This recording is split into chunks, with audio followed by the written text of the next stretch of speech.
There's a YouTube show full of fun facts you need to know. Carl rings the bell and the members show to the GMP morning show. Featured guests will come and they will blow your mind. The audience will do so in kind. A little vanity mixed with some insanity on the morning show with GMP.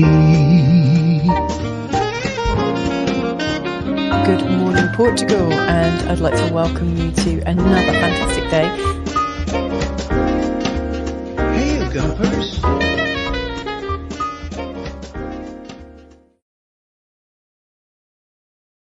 Bon dia, Alegria. Munson here with Good Morning Portugal show, live stream and the podcast. Don't forget the podcast. What is it? 350,000 downloads now.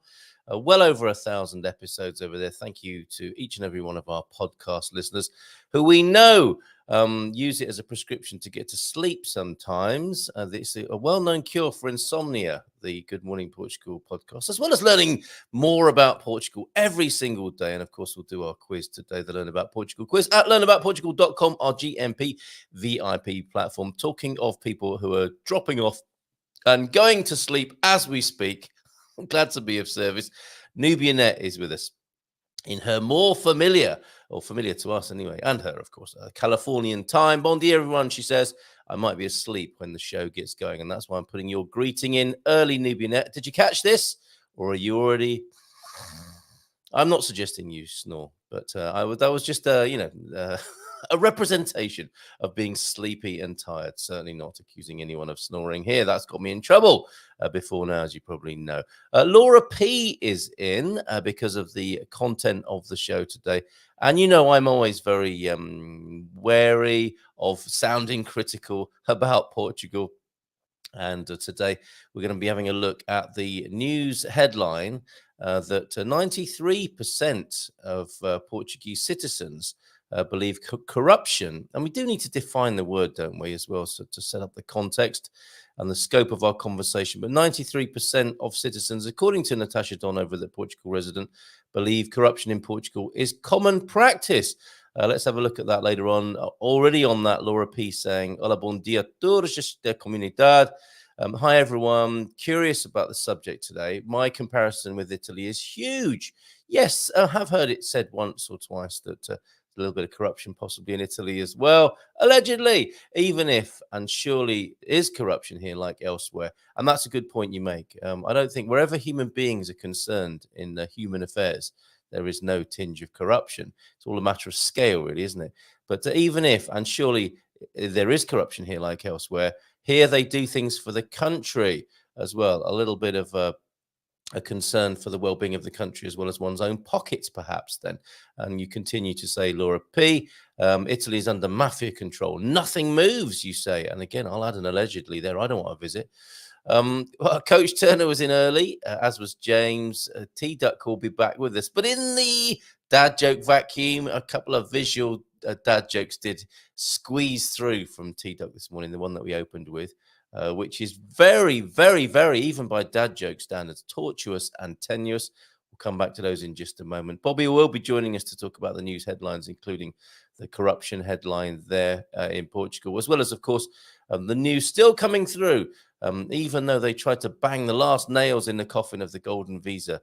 It's created a lot of income for the country, and I'm sure Bobby will have something to say about that, as well as other news headlines. And he will, of course, be here on this, the Ask Anything About Portugal Wednesday. I've got slightly distracted there because I'm actually trying to edit a video too. The last couple of minutes of the Expats Portugal Dream Team session from last Thursday, which was superb. I end the Dream Team session, and we'll talk to Jackie about this in about 10 minutes. Jackie will be joining us from Expats Portugal to talk about forthcoming attractions, tomorrow night's webinar, and just generally, and also about a holiday. I think she popped away on an impromptu break, so it'd be nice to catch up with her about that. But on the Dream Team session last week, I like to end with a cultural question.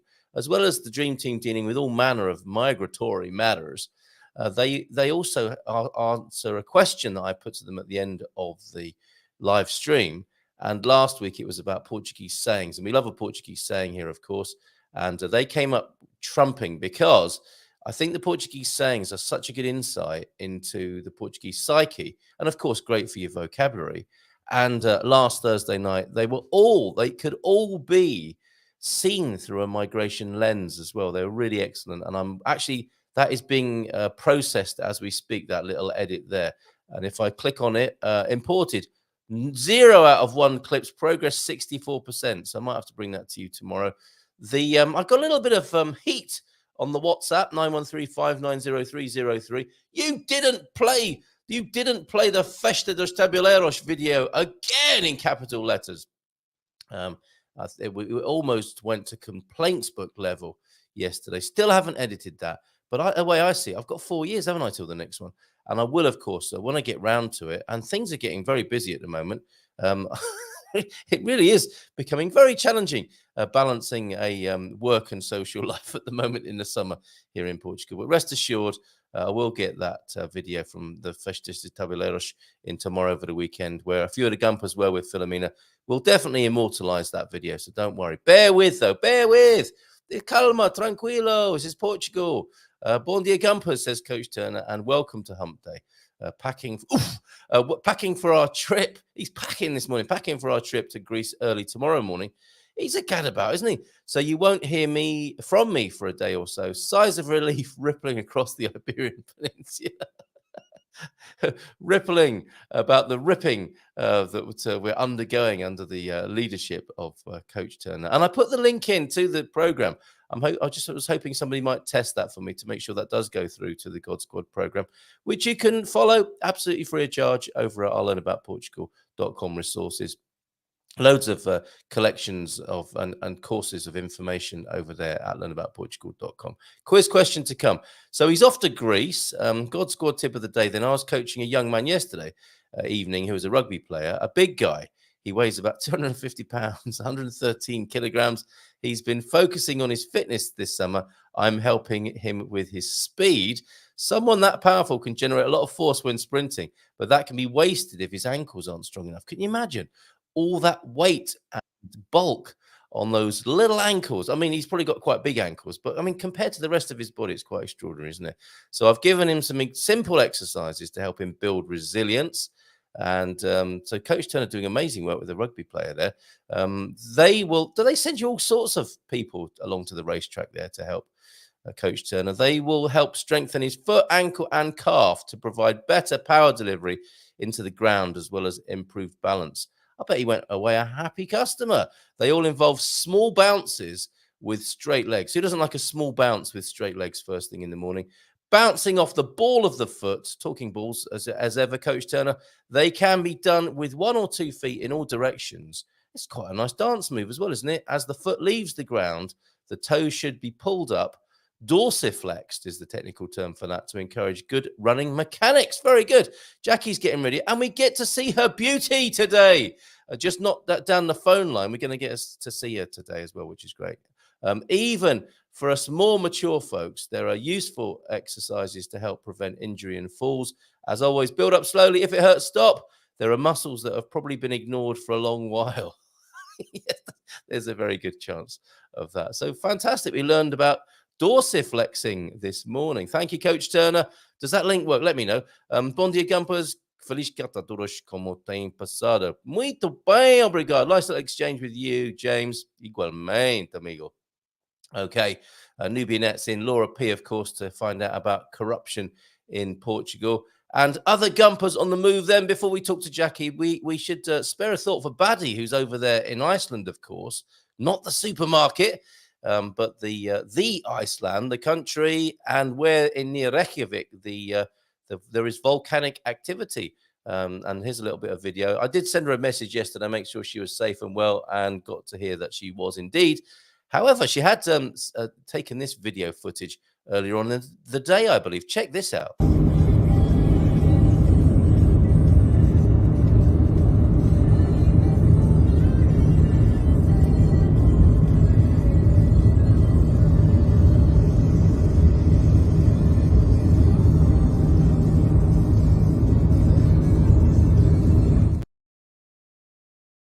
volcanic dust there being generated in Reykjavik in Iceland, and a bit of Icelandic pop music on the car radio there as well. So stay well and safe, buddy. Meanwhile, we've got this beautiful picture of the North Sea. João de Norte is on his way back to Portugal after his epic voyage right through Spain, France, and Germany up into the Scandinavian countries.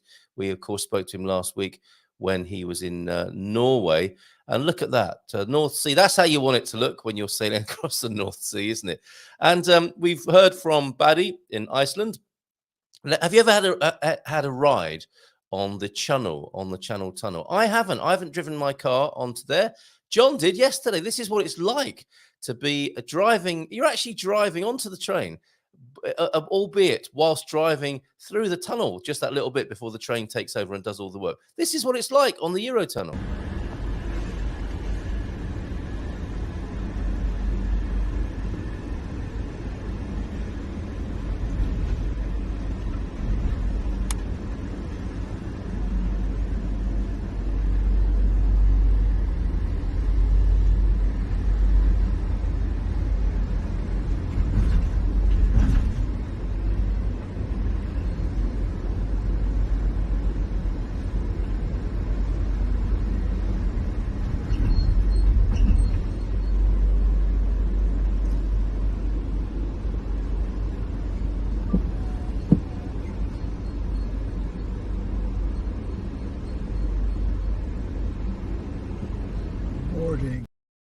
That's quite a soporific, isn't it? I like that. I've never been on there.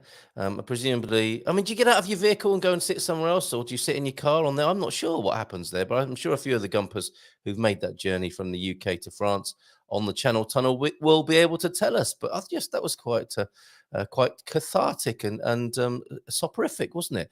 Thank you very much, João de Norte. Thank you, Baddy. So here we are in Portugal, receiving video from all over the continent this morning. Who else is in before we speak to Jackie? I think we'll get Jackie to do the quiz question of the day today as well. I really like today's quiz question. Nubianet, Deagle, also in Bairandi. Hola, bon dia, Coles. Blue bag is bulging. I beg your pardon. What's that about? What? Ian Turner saying to Nubianet, well done. I think I might have missed a bit of context or background here. Let's have a look, see what we've missed. Wearing sports compression socks. Oh, we go. While I was in Portugal and France, really helped me build my strength and endurance back. Oh, after rupturing my tendon. That sounds terribly painful, doesn't it? Last year, I'm back to normal. Enjoy. Back to as normal as any of us get on this program, right? But well done. That sounds quite amazing. I've not really heard of that before. Ruptured tendons and compression to socks. Perhaps it's in the post as part of the aging process. I don't know. Yes, especially with old Portuguese tile pavements, very slippery. Okay. So quite good preventative measure as well. Okay. A well done, Nubianet, from the coach. Always nice to get that. We need a coach whistle as well, don't we? Portugal is pretty trustworthy. I think a comment on the corruption headline that we'll be looking at later on today. Compared to Russia or even its neighbours, I have certainly found it is the most easy to understand and transparent rather than obscure and hidden like the UK or Spain. Yeah, well said. It is all relative. Brian Taylor. Oh, my goodness. Brian, so good to see you. Morning, Carl. Sorry for the long time away. You're out on good behaviour, Brian. Well, it's so good to see you. And how are you and Storm? I was stronger after on my 4-week trip. Look at this training for Nubianet coming to Portugal down the beginning. Maybe we need that as a little appendix to the God Squad tips coming to Portugal and going home lighter, not the Portugal 15, the Portugal -5 by the sound of it for Nubianet here. So how did you do that? And how might others emulate that as well? Deagle's in. Bon dia, Colin Campus from a damp Belfast, 15 degrees, public holiday across Northern Ireland on the 12th of July. So enjoy your day off today, Deagle. It's nice. It's time for a big round of applause. And let's bring her onto the screen now. Jackie A. Hi, good morning. How are you this morning? You got a nice I'm very well, thank you. Good. What a great video that was. I'm curious, how do they get off the train? Do they back out? Amazing. I imagine it's like roll on, roll off style ferry travel, isn't it? So they will come on to the back and then roll off at the front. Otherwise, can you imagine Some people aren't, and I'm not going to be genderist about this or sexist, but some people aren't very good at reversing. Can you imagine trying to get 300 cars reversed off? That was amazing. I mean, I would do it just for the experience of driving the car on. Somebody had that idea once, Jackie, didn't they? Well, we're going to make a tunnel from the UK to France. That would have been laughed at, wouldn't it? First time. Isambard Kingdom Brunel, the great British engineer, probably thought of that in the Victorian times. And then not only that, they said to themselves, what we'll do is we'll make a train, and you drive onto the train, and then the train drives through the tunnel, and then you go off at the other end, and you go and buy cheese and wine at the other end, VAT free. That's amazing. I mean, aren't human beings incredible sometimes? Absolutely. And they don't have anything like that in the US. That I know. Seriously. I've never heard it. I've actually never even imagined it until today. So thank you. Right. Okay, well, there's another thing to put on the list of European delights and wonders to check out whilst you're here. You have been traveling, have you not? So we missed you last week. Yeah, I went to Serra de Estrella. Did you? What was that like? It was beautiful. I went to a couple of towns. One I don't remember how to pronounce. One was Belmonte, and one was a town that looked like a set from the Game of Thrones. I think it's from Sept, if anybody knows the town.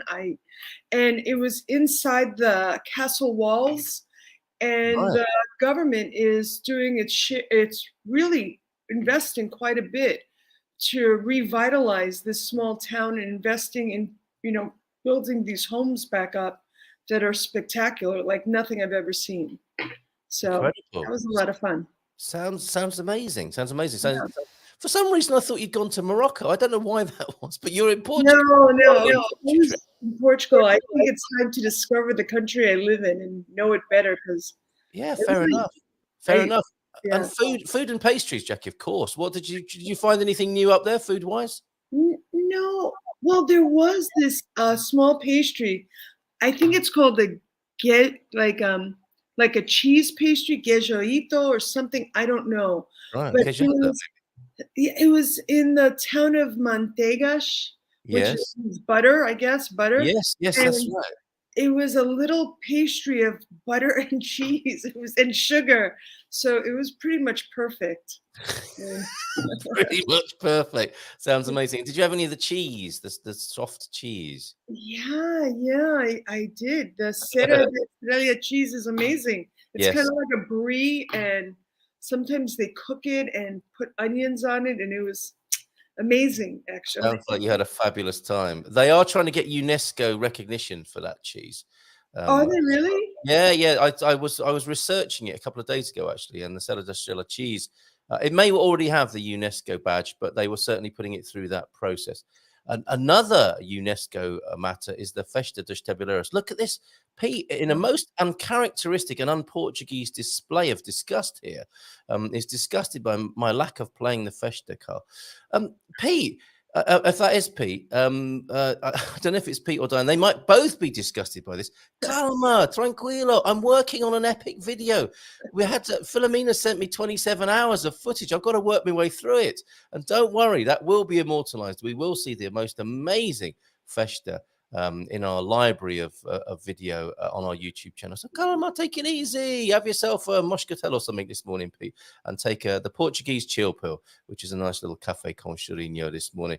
So, Jackie, you're here to tell us about the forthcoming attractions at Expat. Yeah. It's Casa Portuguesa. And so one of the things, yesterday I was on a consultation. Casa Portuguesa is a part of EI, which is a firm that works with visas and gets people their different visas. I don't know, the remote visa, every single visa.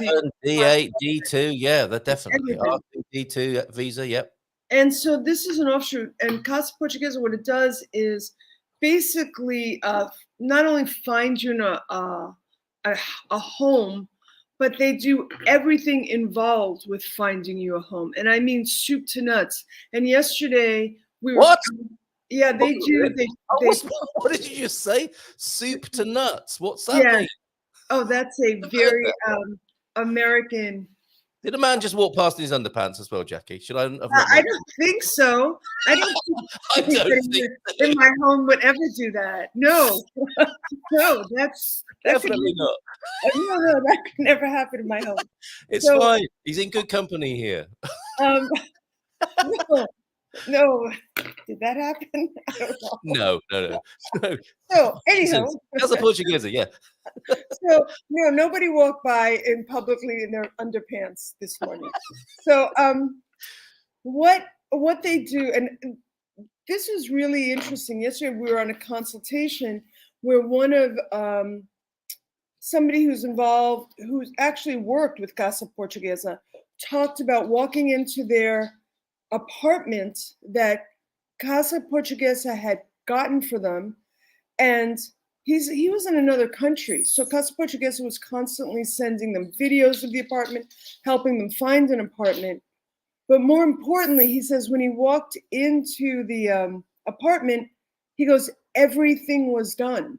My water was on. He goes, even my cable worked. He says, I just walked in, it was completely done. And it was one of the few times I ever felt a pang of jealousy because getting our water, our cable, our electricity was so difficult. That's And quite he the said, service. yeah, and he says they not only found him the perfect apartment, but that they also did everything so that the minute he walked in, he had to think about nothing. That's great, isn't it? Just get on with eating, having a pastel de nata, get straight down to it. I mean, I was like, what? And he goes, oh, and it was a really low price. And I thought, what headaches that would have saved us. Yes. And so, and Well, I think that's right. a great service. Yeah. Yeah, the early adopters, the sort of pioneers, the way showers haven't had the same sort of access to these wonderful services that are now available. So, how do I noticed you say EI, which I always default to. Gilda's idea with that is A, isn't it? EI with an exclamation mark. I just can't get used to that. I can't tell her. Yeah. I'm sorry. I go by EI as well. So, Yes. but yeah, I think this is such a. When I heard somebody's experience, I believe he used somebody named Carla, with using Casa Portuguesa, it was really one of the few times I ever felt jealous. Yeah, that's not fair. They have that. Yeah. So anyway, so that's what we're going to be talking about Thursday night. So if you're interested in hearing about a great opportunity to save you a headache, I think Casa Portuguesa is where you want to look. There it is. Safely secure your dream home in Portugal. I imagine we'll be talking to one or two of the team. Portugal Real Estate Q&A for buying and renting property tomorrow night, 13th of July, of course, from 7:30. And then, of course, after that, Jackie, it's the Dream Team. Which just, I mean, to me, that's the rock and roll of migration. And it gets better and better every week, I would say. Yeah, the team is very tight. And there doesn't seem to be a question they can't answer. So. No, right. There's the challenge. There's the challenge, right. So join us for that at 9 as well. And then, of course, the big news from last week, the Great Debate Final. Last week's webinar was Jerry battling with Hank. And as it turned out, Hank had it. And it was really tight again. It was Brexit-style voting, 48-52, which seems to be the way of so many elections and selections and polls around the world these days. But Hank had it on that 52 there. So current champion, reigning champion for a year. And we're looking forward, aren't we, to the Miss World style crowning, where Jerry in his bikini is passing the crown and sash to Hank. I don't know if they're going to shave for that. Do we want to see that? Maybe we don't. No, we don't. Nobody wants to see that. Don't do it. Don't do it. Okay. But he is the champion. Hank is now the new champion of the world, of the best place to live in Portugal. And it was, as ever, a great presentation. And it was almost looking like a double act because there was nothing to put between them. But finally, yes, Hank won it. And we had to limit the voting on Zoom. It's a weird polling system to 60 seconds. Hank had it, so he is triumphant and will be the champ for the next year, and will be challenged next year as we continue that competition. And Hank's brilliant at making everyone fall in love with Porto. Isn't he just? Yes, people have been turned, haven't they? People who've settled in Lisbon are thinking, oh, maybe I should look at Porto after he's spoken about it. Yeah. Yeah. I mean, he knows it so well. Yeah. Yeah.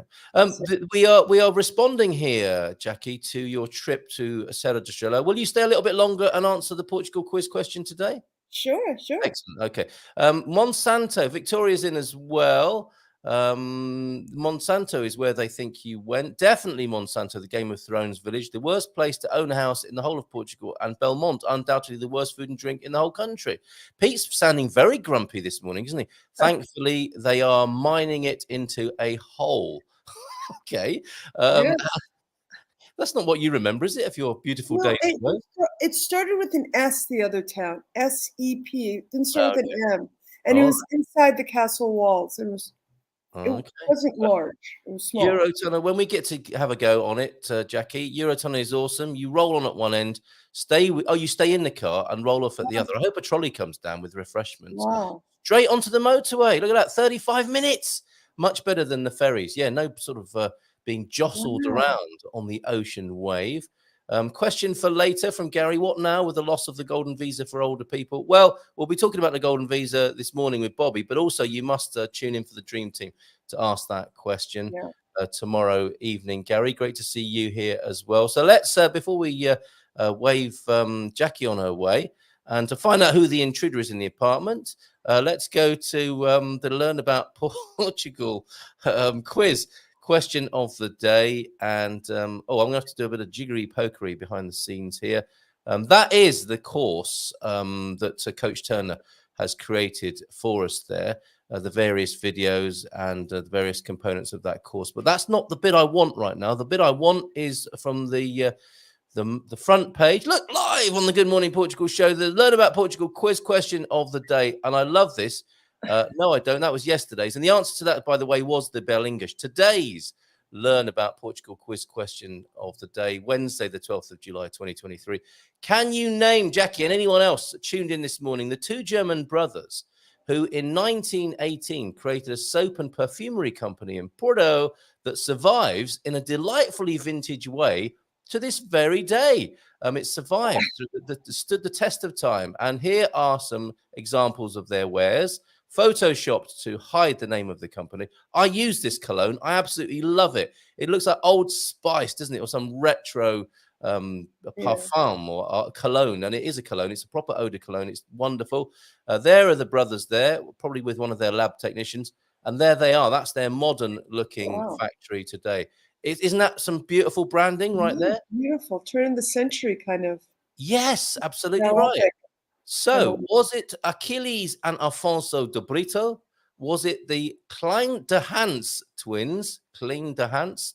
Get it?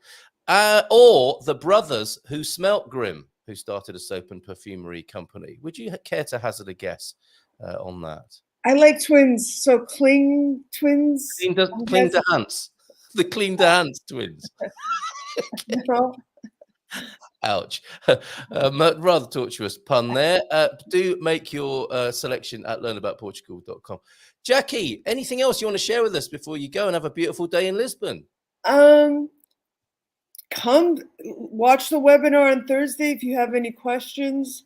Really learn about Casa Portuguesa. I think that's a great opportunity if you're moving to Portugal, or even changing apartments, even within Portugal. It saves a lot of headaches. And we hope to see you tomorrow night.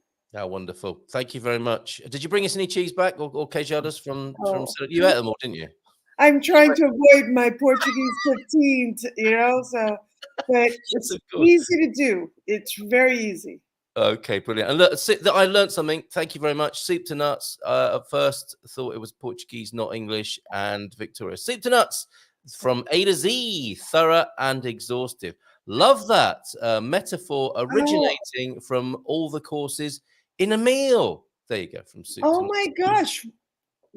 I just learned something, an expression I use all the time. Now I know where it comes from. And it could work in Portuguese. I can see that. Jackie, thank you so much. Take care. Have a great day. Ciao, ciao. See you there. Bye. There she goes.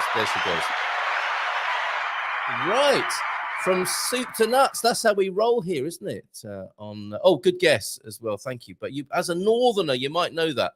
Sir Lion H, of course. I'll only say it's a good guess so far, and it's a bon dia alegria from you.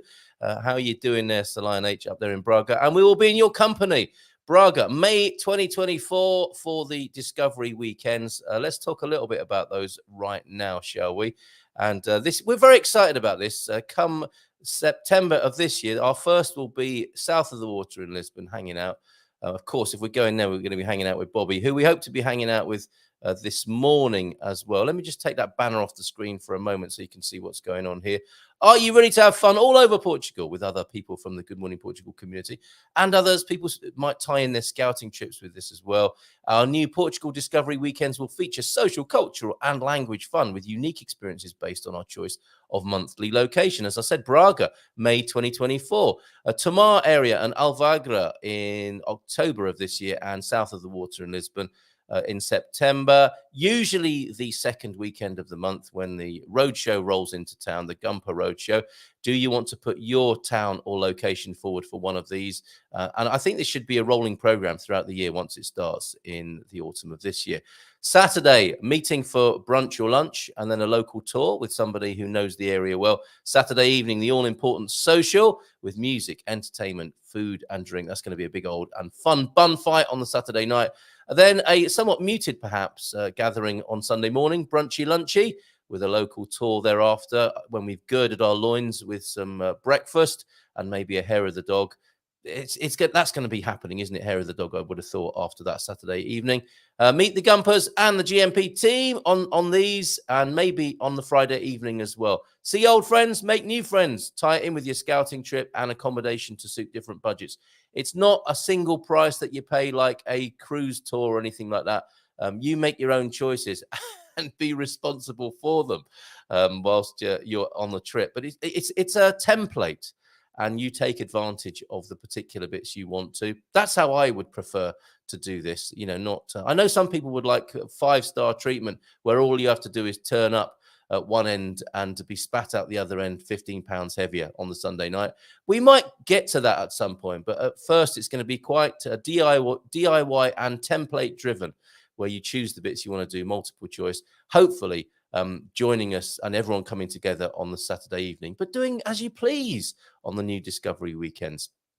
With this, the Gumper community. Bobby hopefully will be joining us. He's a busy fella, so we may or may not this morning, but we are going to be looking at that corruption. Well, we'll look at the news headlines and that idea. Well, it's not an idea, it's a headline. 93% of citizens believe corruption in Portugal is common practice. Good thoughts and insight coming in already from Laura and Pete on that. Thank you very much. And let me put the banner on the screen so that you can see where you can drop a message as well on 913-590-303. So we'll chat with Bobby about that as well. Should he be joining us this morning? Is that video ready to clip yet? Nope, still at 64%. Those Portuguese sayings I will bring to you, though, which was the climax of the Dream Team call last Thursday evening. Join us tomorrow for another, and 7:30 Casa Portuguesa, the insight on how to arrive in Portugal basically as Jackie described there, where you've been covered from soup to nuts. And when I say it out loud like that, it doesn't sound quite right in the way that she said that. Okay, more soup and nut talk in the chat, and we're gonna wind back. You could be forgiven for thinking she was talking about Monsanto, but no, it was somewhere else, wasn't it? And 2 pairs of socks when it wasn't too hot. I needed the support. I couldn't have done all the walking about. I have flat, narrow feet. I even had 2 insoles in my shoes. That sounds very complex. Your get up there for walking across Portugal, of course, in the last couple of weeks. How are you feeling now, Nubianet? What conclusions have you come to, if any? Pete, 34 is a breeze. I was 45 in the shade in the car, pre-cooling aircon, the pool, and yet ready, very chirpy. I love the heat. Good job too, where you are, I would say. I think we must have had an earlier weather forecast. We'll do one of those as well this morning from Antonio F. Good morning to you, Antonio. And we'll find out why Brian was away for a little while as well. And Sarah Yerman is in as well this morning. Sarah, your musical choices, still working my way through those, singing Portuguese songs to learn the lingo. Nubianette to Antonio, I need to have energy to deal with my challenging workplace. They're crazy. So you're back at work by the sound of it, and never anything but sandals for us. It would be a good look though, Pete. I think a support sock and sandals, wouldn't it? As you're rocking that as you walk into the local cafe, distinguishing your nationality there. Although it's wet and damp in Belfast, we've only had 1 inch of rain in July. So far, not much sunshine. So the weather seems worse this year. I think this might be Jacqueline Branco, whose birthday it was yesterday. But a bunch of us say, and we'll see you on Sunday. Where, I hear you ask? Well, I'm so glad you did ask that. We are playing Rounders, aren't we? On Sunday at the Rugby Club in Caldas de Rainha. This coming, sorry if I confused people before with this, saying it was the 9th, thinking it was last Sunday. It is this coming Sunday, 16th of July, at the Caldas Rugby Club. Mixed teams, all ages. You can have a runner if you need one.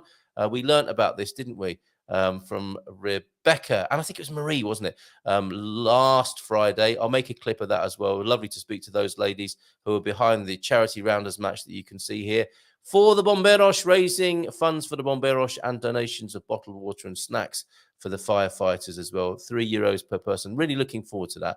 3:00 this coming Sunday afternoon. And I hope you had a great day and were spoiled appropriately, Jacqueline Branco, yesterday. Some great birthdays just recently. I hope you got to see Les singing You Make Me Feel So Young, the video that we put together in his honor, him singing in celebration of his 92nd birthday, which was the day before yesterday. Okay, the dad joke that I promised to bring you as well, the visual ones in the dad joke vacuum. T-Duck will be back on Monday. Fun fact, koi fish always travel in groups of 4. If attacked, koi A, B, and C will scatter, leaving behind the decoy. Yes, ouch. And I found a recipe from Morocco for homemade dinner rolls. It called for fresh thyme, but mine was outdated. I used it anyway. You know, as I reminisce, I really like that old-time Moroccan roll. Yeah. Sorry, where is that? Have we still got the dad joke warning? We've got trigger. Oh, we have. We could have been playing this all this time. Warning. Warning.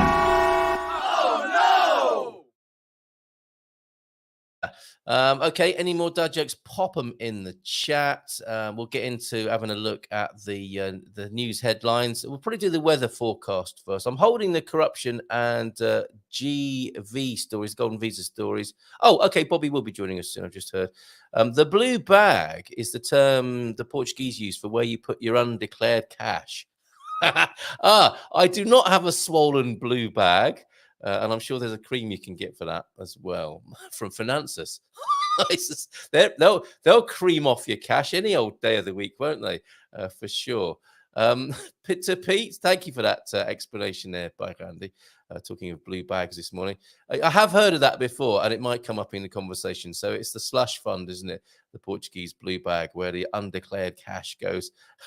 Probably more widespread than anyone would care to acknowledge. Pete, I brought them, but this worked too well for me to stop. Okay, so you had sandals as well. The alternative could be my inability to walk. Well, when you put it like that, you did the right thing. The tendonitis can get bad, but luckily I've helped myself. Nice.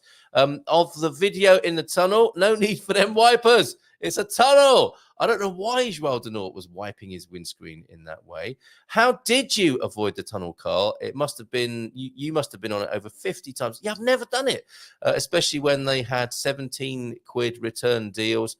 You were, I guess you were South London, weren't you, Pete? Jump on the A2, was it? And across into France, sit in the car or the coach and not see, people vomiting around you on the ferry. You see some sights on the ferries, don't you, going across on the old booze cruise to France there. Happy times. Bon dia, Big Tony then from Pete. Noobs, Lou, Deegs, Saz and Jimbo. Sounding like the Waltons more and more every day. And Brian, by way of an explanation, bit of a sudden, unexpected change of circumstances. And I'm looking at dropping everything to come out blind to look for work. Brian, I was just going to say, do it. I don't give advice of that kind. And maybe if I say, if I was in your support socks, that's what I would do. But you've got to make your own decision, of course. But that sounds awesome. That sounds like a great adventure. It really does. Just like the Eurotunnel, which is awesome as well. Thank you, everybody, for your recollections of the Eurotunnel this morning. Soup to nuts. James chipping in on this as well. An expression that means that everything has been considered and accomplished. We take care of everything from soup to nuts. So I think I've been offered nuts during a meal, maybe at the beginning of a meal. Sometimes they like to put a bit of honey on your nuts here in Portugal, don't they? Cheese and honey. But never, I don't think I've been offered nuts. We know that Bobby O'Reilly is a foodie. We'll see if he's had a full soup to nut experience. I could explain, Bobby. Maybe I should. That's what I think he has had a soup to nuts experience, judging by the way he's. And he may confirm or deny. We shall see. Two nations divided by a common language. What's that? Is that the France and no? What's the common language there? My voice is going, laughing too much this morning. Hold on. Thank you. We're back. Giving me motivation, says Nubionette, to leave as soon as I can. Okay, your colleagues are driving you from soup to nuts by the sound of it. I knew it was crazy, but it's ridiculous. It's an exercise to keep up a healthy barrier at work. Well, keep up the good work there. Old MacDonald had a farm. EI. Oh, EI. I see what you did there. But in Portuguese, if you're in the EI offices, it would be Old MacDonald had a quinta. AAO. It doesn't really work, does it? Lots more talk about soup to nuts here. Let's give him a nice big round of applause and include Bobby in this conversation and explain what the hell's been going on here this morning. It's Bobby O'Reilly, everybody. Good morning. Bon dia. You nearly spat your coffee there. Bon dia. Have you ever had a soup to nuts experience, Bobby? Would you own up to it if you did? Absolutely not. Absolutely not. No, not had one. It's an American expression, A to Z, and dealing with international investors and incomers. You might like to use that now. I can deal with all of your needs from soup to nuts. I'm be careful with my clients. They're not from the America. Well, I haven't Americans, but a lot from the Far East and Middle East as well. Yeah, okay, let's stick to A to Z, shall we? Yeah, I think so. How are you? You've been busy. Yeah, I've been crazy busy. Yeah. So what's new? So I was actually out last night doing some research. Yes, the research. Okay, yeah. I found some great spots. Yeah, I was in a place last night called Lost Inn. So I did Lost in Lisbon, Lost in Space, Lost in whatever. It was fantastic. The food is amazing. The whole area, the views, absolutely stunning. I've heard of this. What's the kind of USP thing there then? Well, it sort of has a very diverse menu between sort of, I would say, Middle East, sort of Lebanese, Syrian, onto Indian, to sort of European as well. So it's even American. So like it's got a very diverse menu. It's got an amazing terrace with fantastic views. If anyone knows where the Memo Hotel is in Príncipe Real Chiado area, it's in the Mirador de San Pedro de Alcántara, that area. The views are stunning. And so I had a nice dinner there last night, and then with a couple of friends and colleagues. And then we went across to the Chinese Emporium, which is basically like an English pub. But you have I thought for a minute you were entertaining and taking people to a Chinese shop. But we're not talking about... We need some gaffer tape and some cable ties. It said in Portuguese, guys, have you ever been to the Emporium de Chinese? I didn't know. What? Anyway, so he had to go up and ring the doorbell. It's not opened. You go inside and it's like going back in time, and there's like the King's or the King's Guard now with the red coat and the big bear skin, the hat inside, and then you've got just like a million figurines all around the place, 2 pool tables, and it's massive. It's a really huge place. Just great fun, great fun. Like people, because like in Príncipe Real area, Chiado area, you've got a lot of kids and so on all over the place, getting a bit messy and that. This was more my age group, just civilized people looking for having a drink and a chat and a game of pool, and it was just good fun, great place, great atmosphere in the place. It does sound amazing. The last time I was in Chiado was meeting with you for lunch in Chiado, and I drove through Príncipe Real to get there. And I love Principe Real. It's just so special, isn't it? And there are so many things, places to go to, and things to do there.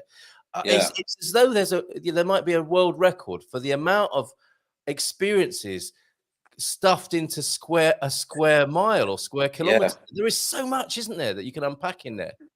Absolutely, it's fantastic. And there's all these little hidden gems all over the place, from local sort of treats to sort of how would you say, tourist experiences, let's say, all around the area. Like it was explained last night as well, there's another door that you knock, and if you say good night or like one night or whatever, he'll close the door in your face. You have to know the password. So these experiences, but it's a common password that anyone knows. You tell people that's how they get there, you know. That's amazing. Okay, so Chiado, Principe Real, these are the experiences you can have. Lost in Lisbon was one of them, and the Emporium Chinesa, the other Chinesa, one. Yeah, something like, but that's what it's translated to the Chinese Emporium, but no idea why it was called that. But it's all these sort of nook and crannies, like true little alley, and it's actually next door to it. It's crazy because we've a building next door to it that we're about to start renovating, and never knew it existed, and we have the building 3 years, been in and out of it 3 years, never knew it existed. That's incredible, isn't it? Yeah. That is incredible. And in Chiado as well. I parked in Chiado, which is a great thing as well, isn't it? That in a capital city in Europe, you can park fairly close to where you want to be, and you haven't been locked out yet by some 15-minute city nightmare or some other ULEZ type thing. And it's not that it just goes deep behind. I mean, I don't know how the Portuguese do it. They build buildings, so there's actually more square footage than is feasibly possible as you go. And the Chinese shops have taken advantage of that as well, haven't they? You've just got like a little storefront, and you walk in, and there's like 5 floors and hundreds of square feet of cable ties and gaffer tape and WD-40 and everything else you want, and cheap tools. But the car parks in Chiado as well, it just explodes into 5 dimensions, I think, doesn't it, in these incredible places? Yeah, it depends on the car park and the size of your car as well, because a lot of people take small sort of flat cars, saloon type cars. But if you have an SUV, you won't fit in a lot of them, or you might get to the first floor, and then you have these sort of I don't know how to get around them. You know, like you drive out, you go down and go around again, and you're going down. I have to do like about 4 or 5 sort of turns just to get the car level to go down, and then the same to get out again. Some of them very tight, you know. They were built before the SUVs, of course. I think there's a time they had horse and cart for going like this or something, you know.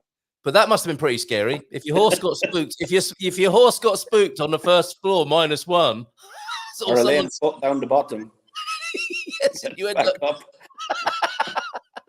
Incredible. But the technology, I mean, that's the funny thing about them, is the Portuguese car park, the Lisbon car park, has moved with the times. It hasn't got any bigger, but there's like LED lighting technology to show you where the last space is as well, isn't there? Down on the -7. Yeah, when I bought my car, I hate parking in car parks because people love to open the door as far as they can to get in and get out of it, and to let you know that they were there. When you come back to your car, you have a couple of dings each side, you know. The car parks everywhere, even the shopping centres, are too bloody narrow, you know. They're fine for a scooter or something like that, you know. But you don't have any room, especially with the pillars. And you have pillars basically every 3 car parking spaces. That, like, the 2 guys who are at the pillars need to be able to get out of their car. So they're sort of halfway already on the middle of this parking space. Or you have the cheeky one, which the guy just goes and takes 2 anyway, you know. But I'd never be afraid to do that, because I know in some countries, if you sort of be cheeky and take up 2 car parking spaces, they like to scratch your car. So I haven't seen it here, but I wouldn't dare try it, you know. It's not a thing, is it? I mean, people are pretty good about that. Excuse me, parking, blocking you in, taking up 2 spaces. It's not a big deal. You just sit there on your horn, and then somebody will come back. What Portuguese people don't like is driving the wrong direction in a car park, right? That is really frowned. So, yeah. Bobby, when they're hooting and waving at you, it's not because they're pleased to see you or because they recognize you. It's because you're driving the wrong way around the car park, I think. No, but you know what I noticed as well about this horn, like in Ireland and UK and all these other areas, like someone beeps the horn and say, it's like, what? You know, why is he beeping the horn? Here it's just natural, normal thing. It can be, hi, how are you doing? Sorry, can you move on a little bit there? Thanks very much. Whatever. It's sort of a bit of an expression. So after a couple of months, you get used to, don't mind the sort of guy sitting on the horn behind you. It's quite You're normal. letting some car drive out or something, you know? Yeah, and maybe if you're Portuguese, you can discern different tones. So, maybe there's a little feature here, the many horns of Portugal, although that could be interpreted very differently. But I think there is a whole language of the horn, so to speak, here in Portugal. And that's not a good title for it either. The language of the horn. They're making a new Grenadier. It's like an off-road vehicle that they're making right now. It's actually an English guy that owns Ineos Grenadier. It's called. It's like the Range Rover, and he's actually put a sort of a toot horn as well as a big horn. So the toot is just like hi, instead of Excellent horns on it. Yeah. So, okay. And between the two of them, you can create quite a complex language, I suspect. Exactly. You can tell them exactly how you feel. Okay, well, it's all very well, all this laughing and joking about Portugal here and Lisbon. We've got one of the most serious stories, or not, it's not a story, or is it? One of the most serious articles we've looked at here. Kurt, you up for looking at a bit of news headlines? Because we'll come to the golden visa in a minute, about which you've said one or two things in the past. Yeah. Let's and there's a duct tape conversation going on as well. True. I think the drivers of the world, or the DIYers of the world, can come to, just in the way that people used to go from the UK to France on a booze cruise, you can probably come here to a Chinese shop cruise and get all that cheap stuff and drive it back again as well. So wait till you're in Portugal next time, Ian Turner, for your cable ties and duct tape.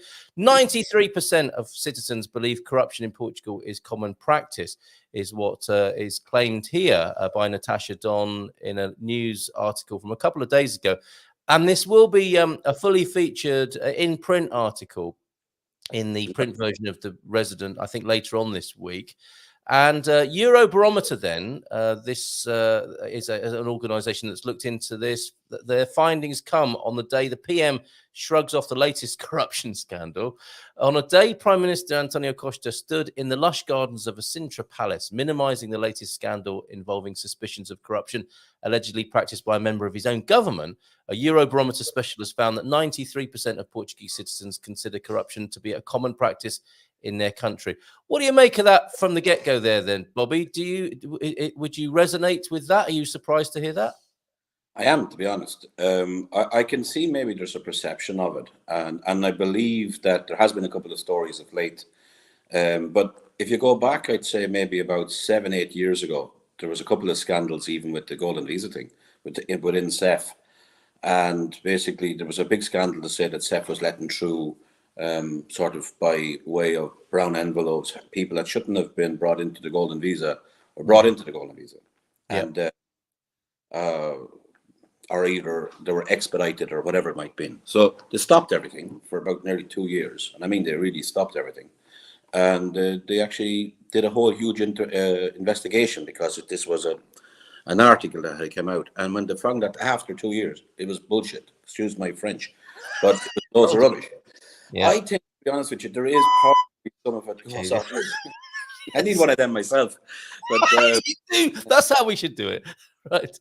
Yeah. But I think, to be honest, like, I've never come across an opportunity where basically you're able to speed anything up by sort of doing it. But of late, I've heard one in Porto where somebody got a watch, and basically it was all over the news. Some guy got looking for planning, gave a nice watch or something to some planning guy. That's so sweet. That's so old school, isn't it? A watch. Yeah, and to be honest with you, like I think I can understand why a lot of people are dissatisfied. And I believe that dissatisfaction can sort of lead to saying that it's corrupt. Because when you're looking at the elite at the top and the people on the bottom are suffering, and I don't even mean at the bottom, I mean all the way back down are suffering. 99%, yeah. You're looking at it, and it is hard to look through the smiles, and like you're feeling the pain, and you're getting angry. And when you're getting angry and someone asks you a question, well, how do you feel? Do you think there's a corruption in Portugal? 93% of people are probably going to say yes. Yeah. So I think a lot of it comes out of the hurt that people and the pain that people are feeling right now, as in an answer to a question. Because you can ask a question in any particular way of a poll to really look at the kind of answer you want to get. If you turn around and said, are you satisfied with your government? You would have probably got the same answer, I'd say. So, it would have been higher. It would have been higher than 93%. So the thing is, I genuinely don't believe corruption is widespread in Portugal. I really, really don't. I know that from being in the golden visa market for a long, long time before we really went into the development side of it, everyone that we spoke to sort of were very rich people that were coming into Portugal that were, I don't say everyone's Portugal, but they had money. And then you would have had the people who were extremely wealthy, and they would have decided, listen, is there any way we can expedite like this by sort of giving someone a golden watch or whatever? Right. Yeah. And it wasn't. Like, it really wasn't. There really was no, sorry, this is the way it works. There is no. And I think actually after they had put the Prime Minister at that time into prison for basically giving planning where he shouldn't have had, and given, well, he actually, I think he should have given it, but why he gave it was the actual reason he went to prison, I think, more so than anything else. And I think that scared the bejesus out of the rest of them, you know. And then it became, everyone was really on their guard. All the civil servants were on their guard with regards, and I don't mean civil servants were corrupt, and I don't really believe any of them are. And but you're always going to find in any sort of place of power where people have decision making somewhere that this will go on, but nowhere near what kind of percentage that this has been out. I've actually never come across it. I've never come across it in my time in Portugal that it's been even offered or suggested or asked, whatever. I've never seen it. I've been in Eastern Europe, and that's how you do business. Yeah, you right. have to grease the wheels in Eastern Europe, and this has gone back even into early 2000s and so on. Used to call them illegal structures, where you'd have consultants who would help you expedite things. Hi. Bobby says hi. Where you could expedite things, and it was how you did business. Yes. It was sort of like you had to pay someone to make sure that they got the planning or got the whatever thing, because if you didn't, you just didn't do business, and that's how it was done. Yep. Everyone had to have, and you're talking coming out of the 90s, when the Eastern Bloc was starting to break up, and you had sort of a lot of local as well as national politicians were all looking to sort of make their careers and their livelihoods based on the opportunities that people were taking, but they were sort of looking at it in the sense that, well, look, I want to get in on the game too. I have not seen anything like it here in Portugal at all, and that's been straight. That's really great and reassuring to hear. And I think, as you say, and so often and more increasingly the case, you know, these polls and headlines are proxies for something else, aren't they? This is a stab at the elite, if you like, or a display of dissatisfaction in another area of life, and this is the outpouring for it. I think there are some other factors here, though, aren't there? That you know, as you said, it's just the way things are in some countries. And if you try and do business, you need to know about those ways of doing business in other countries. I grew up in Philadelphia, in the United States, for example. And if the Portuguese want to know about corruption, they need to spend some time there. Don't think anything can touch it. So you've got these countries, haven't you, where they pretend not to be corrupt, but they absolutely are. They're probably your worst nightmare, aren't they? Whereas the Portuguese are very self-conscious about this. I mean, the fact that we're even asking the question is something, isn't it? What I found, and I've said this before on your show, is that optics is very important in the political spheres. And what I've seen to be the case is that they look forward to the next election with regards to the optics of how they've performed and what have they done that's either going to sort of delight or irritate the potential voter.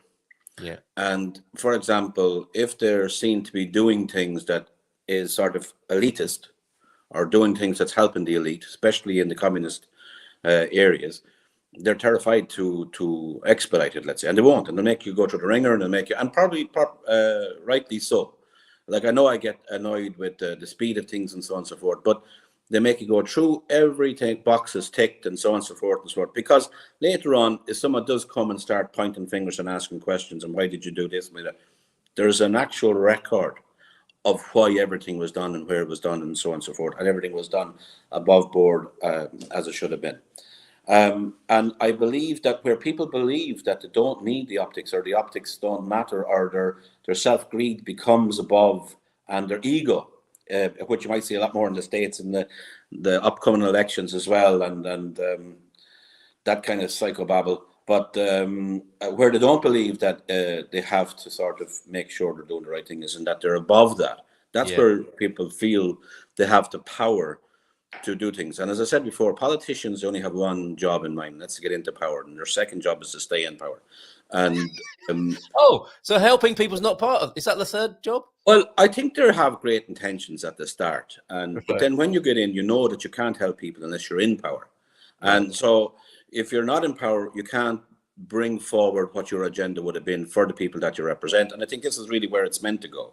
And I think that's what a lot of people believe to do and what to do. And you will always find the odd, very odd person probably thrown into the middle of it, even being their intentions being well doing, it's doing more harm than good. And I think if you look at the current government, I just basically found that it's been a disaster from day one. It looked great.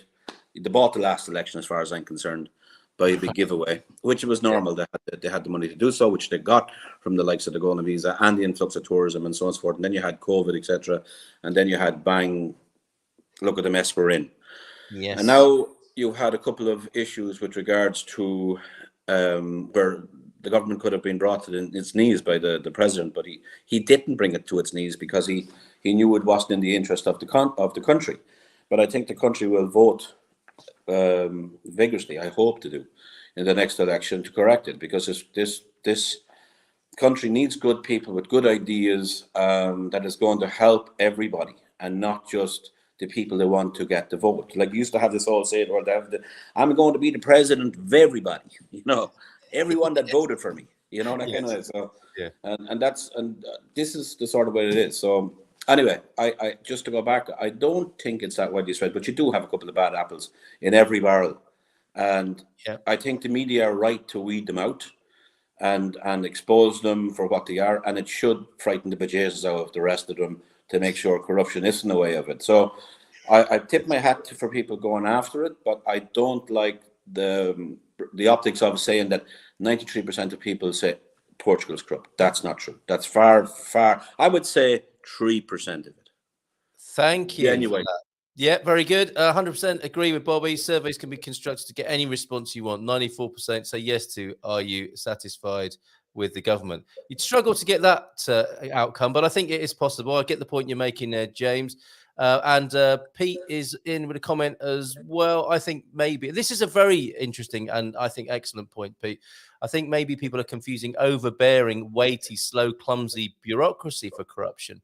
But undoubtedly, corruption exists everywhere and usually in public institutions. But the fact that TAP and other scandals come to light, are slowly dealt with, is good.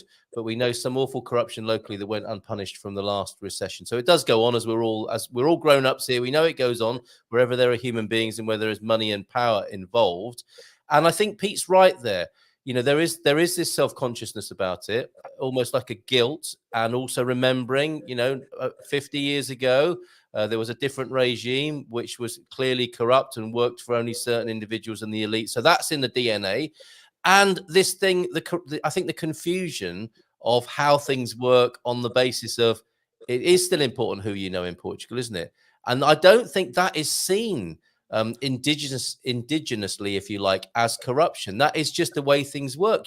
Somebody who works in the local council, somebody who works in the government, and you speak to that person, don't you? I mean, that's nepotism or being well connected. It's not what you know, it's who you know. But it's quite a stretch to call that corruption, I would say. Yeah, I found it not to be the case, though, in the sense that I've got this guy in the council who can actually help us, or I've got this guy who can speed things up, or I got this guy. It's not the case. It really isn't. They've got a guy who might be in the council, but he's going to do his job as per he's going to do his job, and that's it. I really genuinely haven't come across a sort of look. You know the issues I've had even with Herdad de Mayo getting things through. It's after taking me 3 years, and I'm still waiting on the last piece of document. 3 years to get a license.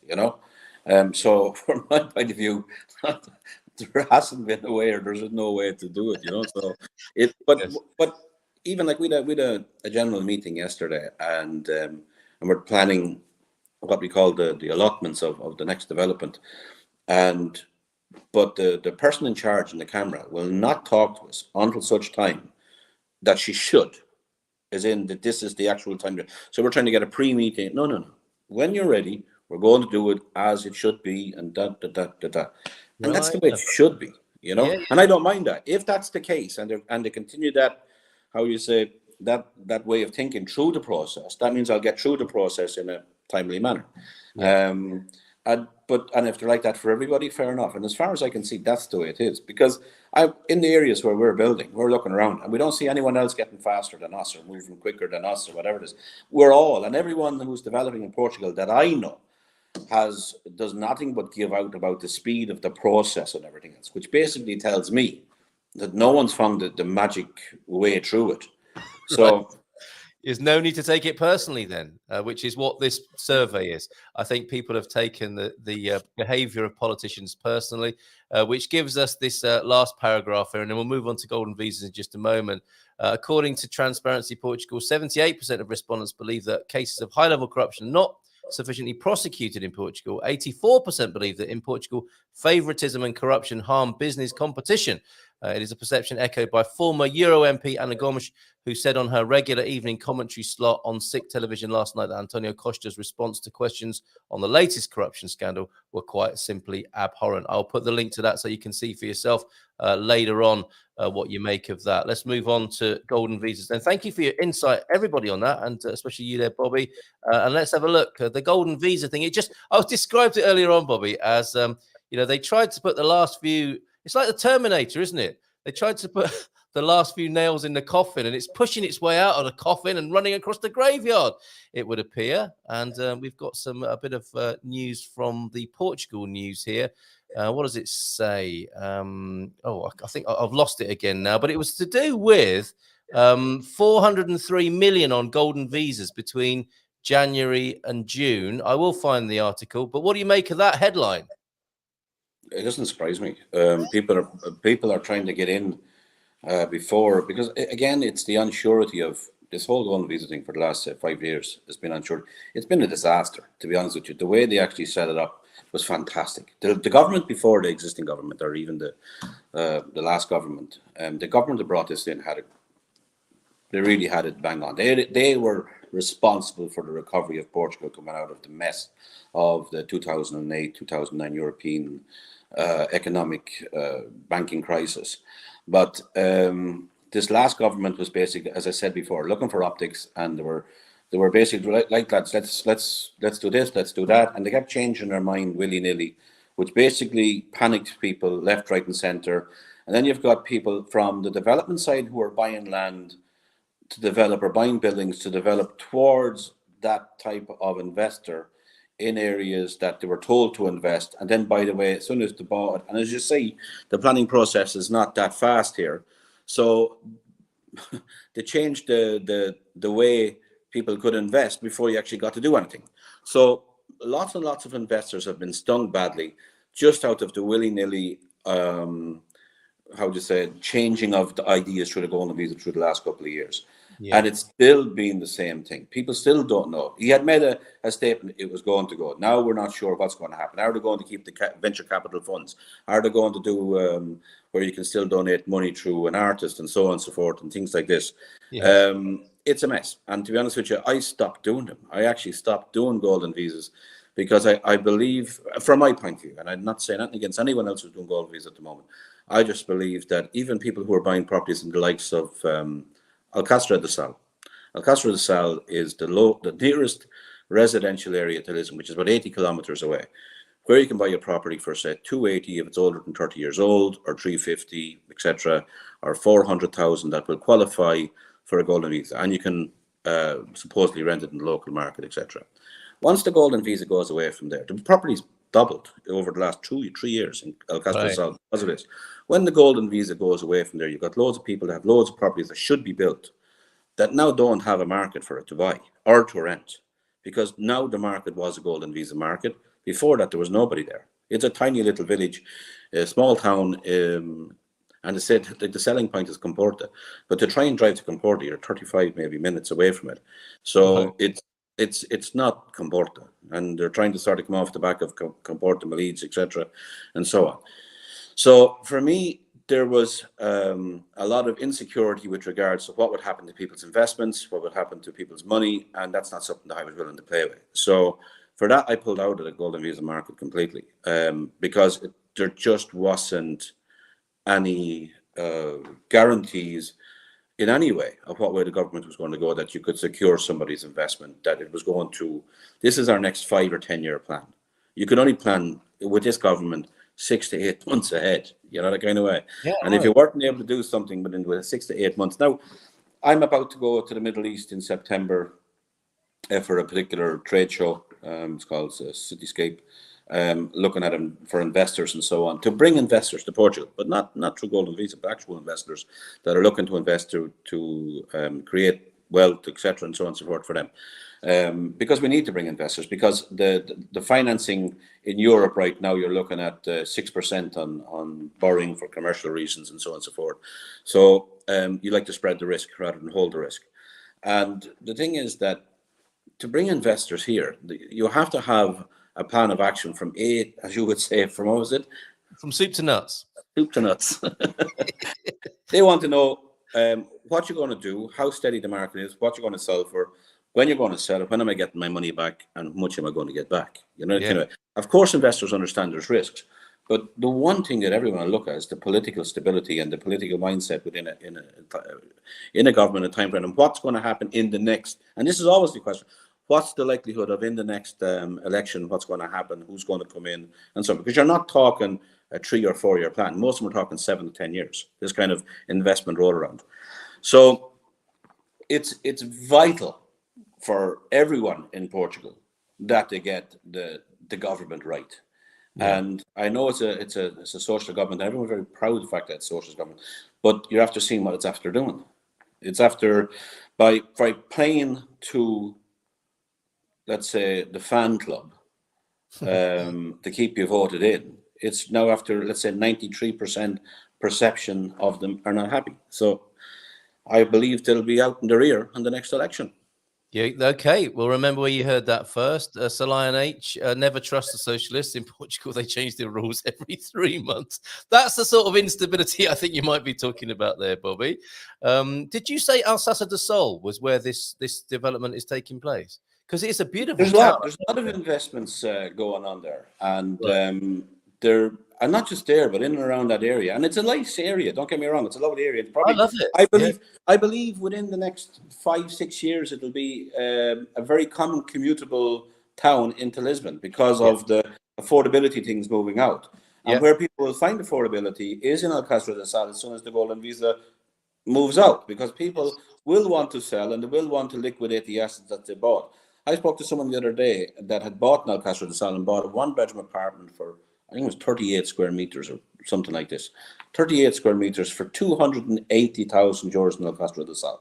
Now, 3-4 years ago, you wouldn't have bought something like that, number one. You would have bought 100 square meters for probably about 200,000, 180,000.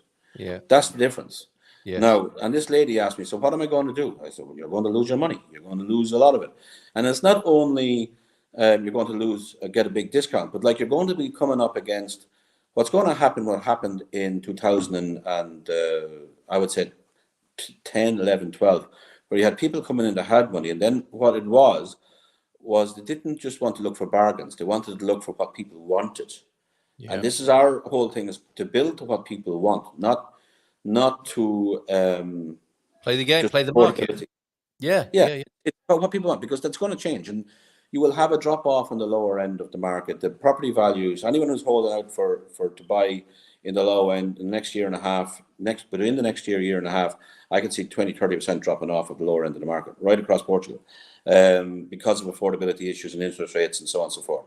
But on the higher end of the market, and I don't even mean the higher, but even the middle class, higher, anything over say 350,000-400,000 euros, that will stabilize, and even probably on the higher end will still increase because of the inward investment demand and the people that are moving to Portugal and the volume of money that they have to spend versus what the Portuguese or the local market has to spend, because of the system of the low salaries in Portugal and the high interest rates and the fact that the banks don't want to lend right now to the lower end. They're quite happy to lend to the American audience. Absolutely love the American audience. They love the international audience, or they like the people who already have a house to sell and so on and so forth. So they just don't want to take any risk whatsoever, because they know interest rates are very dodgy over the next couple of years. Next year to 2 years, interest rates are not going to fall that far, if at all. And I even see a little mini recession heading down the road.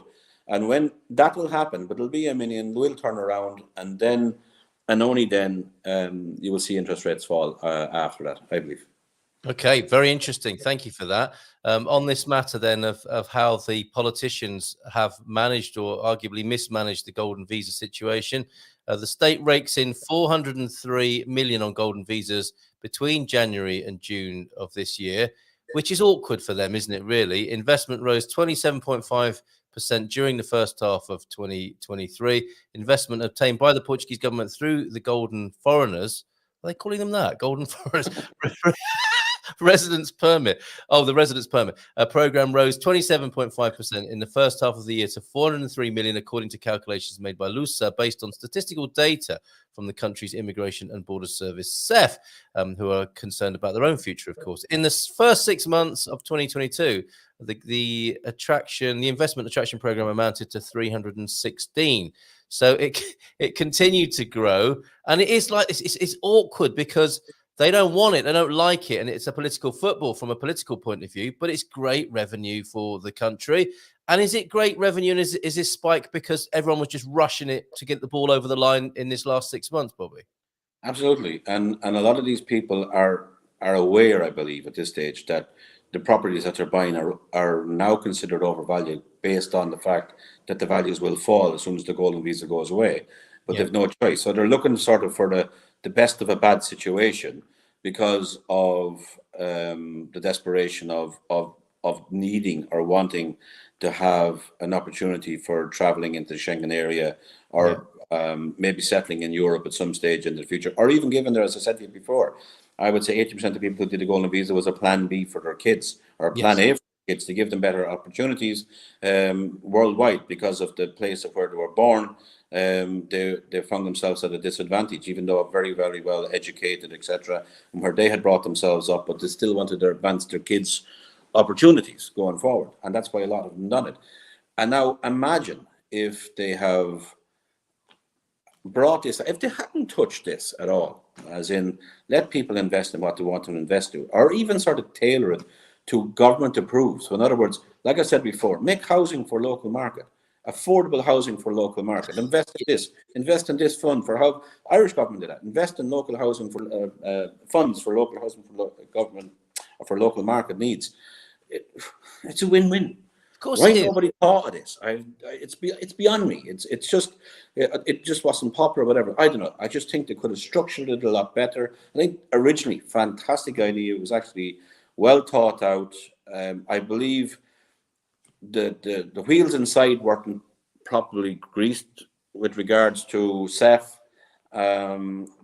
because also you had a situation where you had a full house of civil servants that basically it was over, and they had a rule that brought in 10 out, 1 in, something like this. 10 had to leave before you could hire one, because it was a very heavy civil service at the time.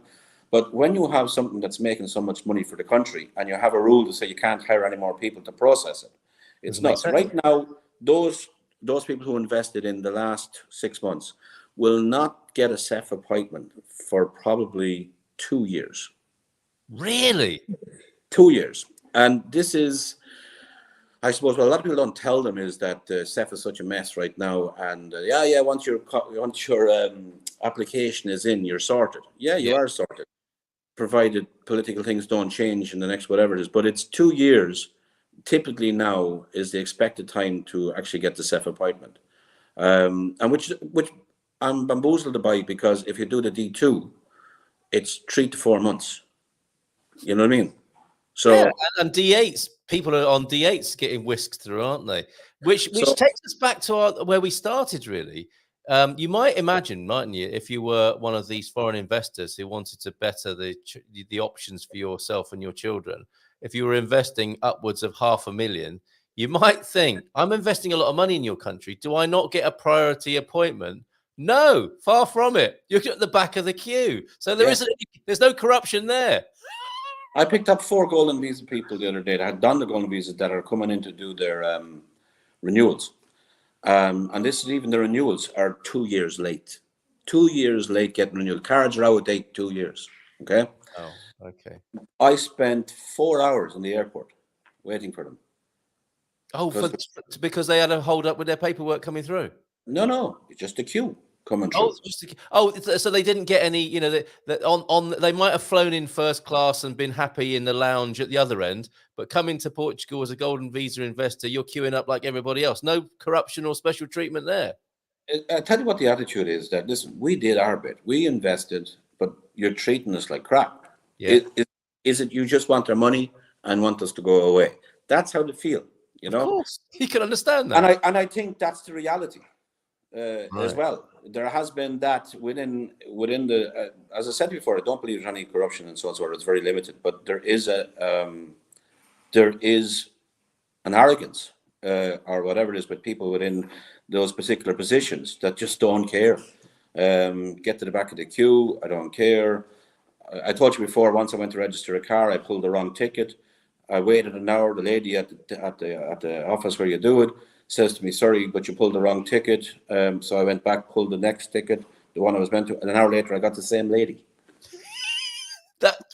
That exemplifies something that's going on here and something people need to understand. And maybe one day when a movie is made about this and there's some sort of Marlon Brando character playing the politician, and there's a frustrated American saying, "Look, what do I need to do to get treated in a special way in your country?" That person in a smoky room says, "It's not about the money. It's never been about the money." Yeah, I don't know. I just think that even when they invented the golden visa in 2012, there was 12 applications in the first year. 12. You know why? They never told anyone. Right. Okay. They never told anyone. They had no program to get it out there. So the first actual people that came to Portugal was the Chinese immigration companies who actually were sort of looking for these things and so on and so forth. And they came first and said, "Okay, I want to do a golden visa," and everyone was going, "What's golden visa?" So and then of course it broadened out. When you come up with a plan like this, you have to plan the infrastructure, like what you're going to do with a development or whatever it is. You have to put in a project to manage this expectation and so on, and make it timely. Like at one stage we're talking about, we're going to have a special staff office only for golden visas, so you can miss these through because they're so important that these clients, we really want to make sure we're getting the money into the country, etc. Then the government changed. Okay, and the world changed. And they knew people like you, Bobby, might be going around the world at your own expense, marketing the golden visa on their behalf for a little while anyway, until it got completely ridiculous. Alcácer do Sol, a really nice town. Some of our best Portuguese pals grew up there. It is a lovely place. I really loved it when I chanced upon it. And it's very interesting, the phenomenon to observe there, what will happen with how it's been manipulated, basically, on the basis that Bobby describes there. Very interesting point from a 970 Pedro. If you don't want corruption, you can just legalize it by calling it lobbying. That's what we're familiar with in other countries, isn't it? It comes with the side effect that you also solve your political party finances. Very good. Promotion for that man. And James responding to that as well. Yes, I was going to say the only reason corruption in politics in the US is not a focus of conversation is that it's legal. So to you, 970 Pedro, in the form of lobbying and corporate, in inverted commas, donations. Been an amazing conversation with you this morning, Bobby, as ever. Don't forget that 500,000 expats and illegal immigrants, there is no housing market that can accommodate them, and more arrive every day. No need for a golden visa. Just come and you will be legal. Oh, that's sounding reminiscent of other countries now, isn't it? I mean, maybe we are into that part of the curve here. Something's definitely occurring with nearly 1 in 10 people being a foreigner here in Portugal. It's a very interesting time in this country's history, no question. The last one that I want to put to you, Bobby, given that you are basically working for the country around the world in the way that you've described, you always have, and you've changed your tack slightly on how you are promoting Portugal. Is that confidence returning? You know, this is what was in the conversation before, wasn't it? Is that these silly political moves have damaged the confidence of inward investment coming into Portugal. Do you think that's better now? I think what people look at is when they're looking at investing, who they're investing with. And once they have all of the facts and understand that, because I think the only way to really take someone in with investing into this country is to show them the sort of the nuts and bolts and the scars and the dirty parts as well. Because by doing that, they actually see, to be honest with you, number one, to see that this is a great place of opportunity. Yeah. Because it is, and I don't mean this in any disrespectful way whatsoever. There's so much more that this country can do. Not saying it's, but and a lot of people who come here, who visit here, who come to live here, whatever, see that. And like I did over 10 years ago, 11 years ago, I saw the opportunity in Portugal, and a lot of other people are seeing it as well. And there is a fantastic, and I think actually the fact that the government itself had been so slow in moving things along has left it that there's still so much still to explore and still so much to do here. So they see that. And that's why investors are still very interested. And I actually think probably the biggest market we're going to have is Portugal has really started to become more widely known now, especially in the American market. It's a bit like those zombie movies. First fella gets bite, and then he bites another and bites another. And that's starting to spread. I'm sure we could come up with a better marketing campaign than that. But it's that fast is how it's spreading now, I think, to the US market. Like I remember before looking at the US market, and I won't say they didn't know where Portugal was, but just had no interest as such. I've been to Spain, but now they've actually started to realize it's a fantastic place to live and to visit, to retire. It's a European country. It offers so much, and that's what's going to happen. I think you're going to have an influx of people looking to move here, live here, have more holiday homes here. I think Lisbon's going to expand. I think businesses, etc. Once we get a proper, and again, even you can put in the government. I still think that you even have a good government that wants to put in certain things. There has to be a huge shake-up within the civil service side of it as well, with oversight. That has to come back and basically clean up the silly things that just don't make sense, and I think that's really where it needs to happen. But yeah, I do believe people will continue to invest here, and not because of the government the way they have done it, but in spite of it, that they actually see that there's still opportunity here. Well, I'm sorry I can't let you go, because that has opened up another can of worms, which we could just leave hanging there. I mean, part of it is this. Yes, Celine H is Antonio F, but then the housing is not where people want or can afford. As according to data, there are nearly, 750,000 empty houses. As a developer, you must have been very excited about that, but you've subsequently understood why that's why it is the way it is with so many empty houses. But the other forces at work here, Bobby, of course, are how migration might change in Europe as a whole. CEF, you could argue, has been in this state of limbo because there are greater agendas at work to have a Schengen immigration control and centralized control of golden visas and investment in Europe. Now, if that happens, that could cause a seismic political reaction in Portugal, where there could be more what you might call nationalistic pride and motivation for the government to get its act in order and be pushing back against a bigger authority in the form of the EU. No one's talking about that, are they? Well, actually, a couple of years ago, the EU turned around and told Portugal, stop doing your golden visa. Yeah. And Portugal just turned around and went, no. So we're going to tax cars, and we're going to keep doing the golden visa. We don't care. Yeah. So the thing is, because what they were saying is, we're not selling passports. Like some countries were selling passports. Yeah. And they're not selling passports. What they're doing is they're doing residency programs, and by way of investment, you don't actually have to become a tax resident in Portugal. So this was the waiver. And it was a very clever way to get money, because don't forget, a lot of these guys have done the golden visa, comparable with the D7s and the D2s. A lot of these guys will never live in Portugal, but they have invested a heavy amount of money in Portugal. But they'll probably never live here. They'll visit it, they'll love it, they come there. But in my experience, I would say 90% of the people that have golden visas have no intention to live in Portugal. They have an intention to get a Portuguese passport, and for that they have to pass their A2 level, etc. Portuguese, and they have to show a connection, and they have a connection with the country. And what that allows them then is wider options within Europe and in the wider world community as well. And for that, Portugal is after getting a huge inward influx of investment that created lots and lots of wealth and jobs, and it all, tinkle down into everyone that's working. As I said, the reverse domino effect is in that If I've got a guy who's buying a house, I have to pay a guy to build it. That guy who builds it goes into the coffee shop. He's buying his lunch. He's going to whatever. That guy who's living there. Da, da, da. So in other words, it makes the economy move. It's just that simple. When you've got no money coming in and it's all internal, you're just rotating money. So you need to have inward investment at most less all the time for something to grow and for something to happen. So, thank you for going around the world promoting Portugal, as I think you'll be doing soon. And hopefully, I mean, the government may well be in touch with you. You should be on their Christmas card list, shouldn't you? Thanks for all the work you're doing on our behalf that arguably we should be doing ourselves. Bobby, last word to you.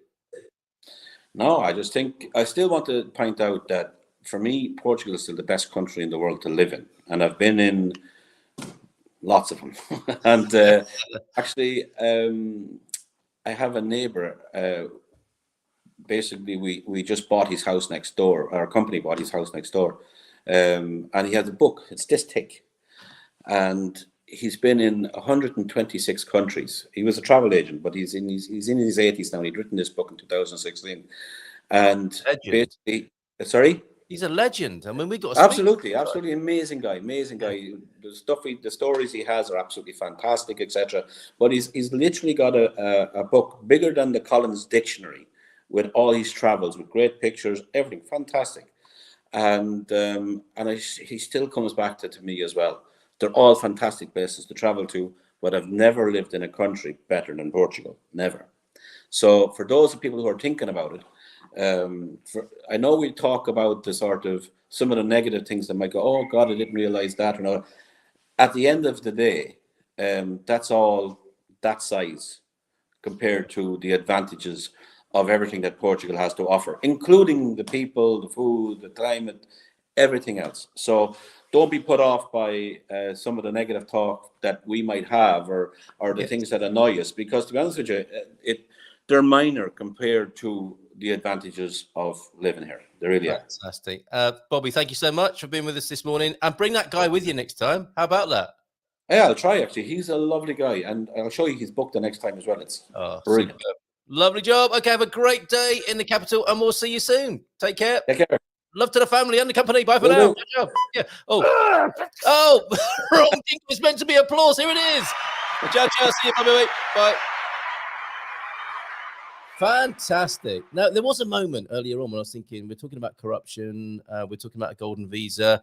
Are we going to have enough to talk about? Clearly we did. No problems there. I'm going to do the Learn About Portugal quiz for you one more time before we go. I'm checking on this video. Oh, I'll be able to play the Dream Team sayings that everybody came up with as well. That is a real bonus today. So I'll run that VT as well for you, which I can bring up onto the screen. That is wonderful. I'm looking forward to sharing that with you. That's brilliant. But before we go there, we'll take a few more comments if you have them. And we'll share the screen at learnaboutportugal.com and ask you the quiz question for the day one more time. So let's have a look then. It is about these brothers, the German brothers. The Learn About Portugal quiz question for today, Wednesday, the 12th of July, 2023, is: can you name the two German brothers who in 1918 created a soap and perfumery company in Porto that survives in a delightfully vintage way to this day? And there are picture clues at learnaboutportugal.com accompany this question. Are they the Achilles and Afonso de Brito brothers? Are they Klein de Hans twins? Or are they the brothers who smelt grim? Let us know at learnaboutportugal.com. And I'm just clicking on the picture so that you can see them there if you are watching the video. That is my preferred cologne. Those are the brothers there. And those are their swanky new headquarters right now. Isn't that amazing? Okay, that's the Learn About Portugal quiz. And that remains then for me to share with you a wonderful video from the Dream Team session last Thursday, where at the end of the Dream Team session, I do ask all the panelists a question.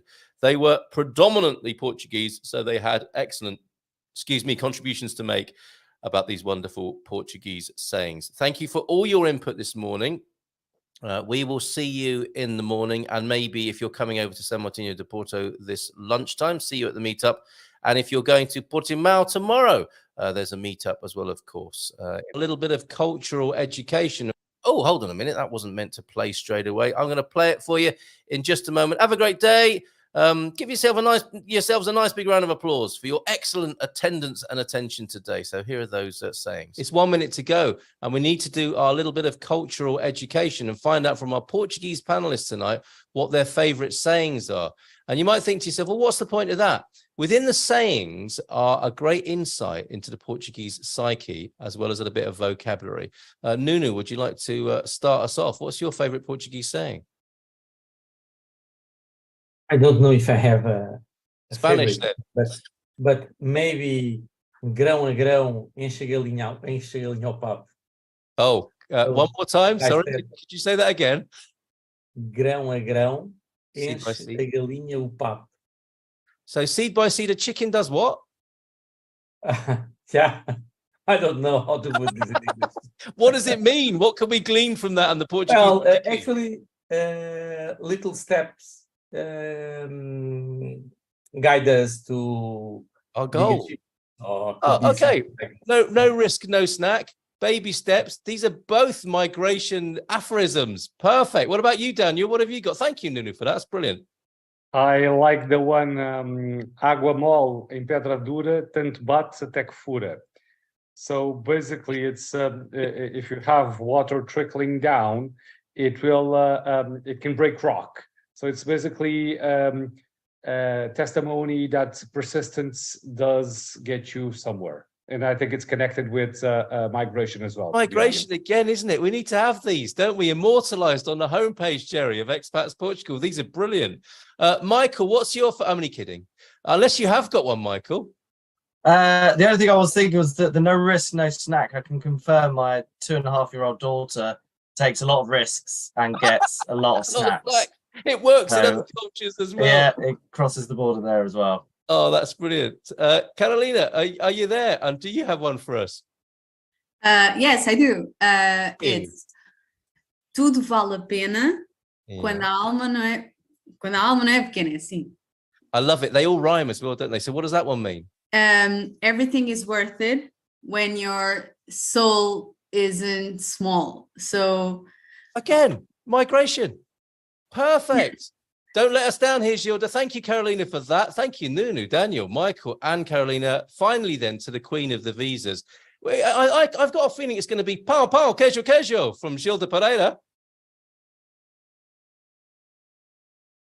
More or less.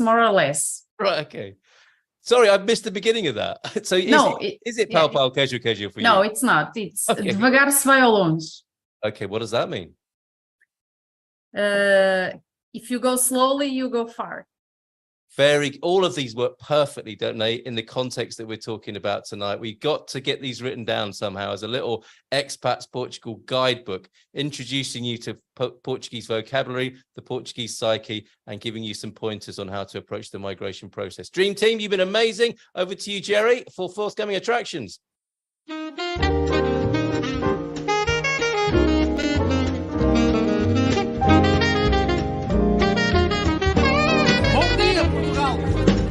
In Portugal, there's a YouTube show full of fun facts you need to know. Carl rings the bell and the members show to the GMP morning show. Featured guests will come and they will blow your mind. The audience will do so in kind. A little vanity mixed with some insanity on the morning show with GMP. Good morning, Portugal, and I'd like to welcome you to another fantastic day. Hey, Gumpers.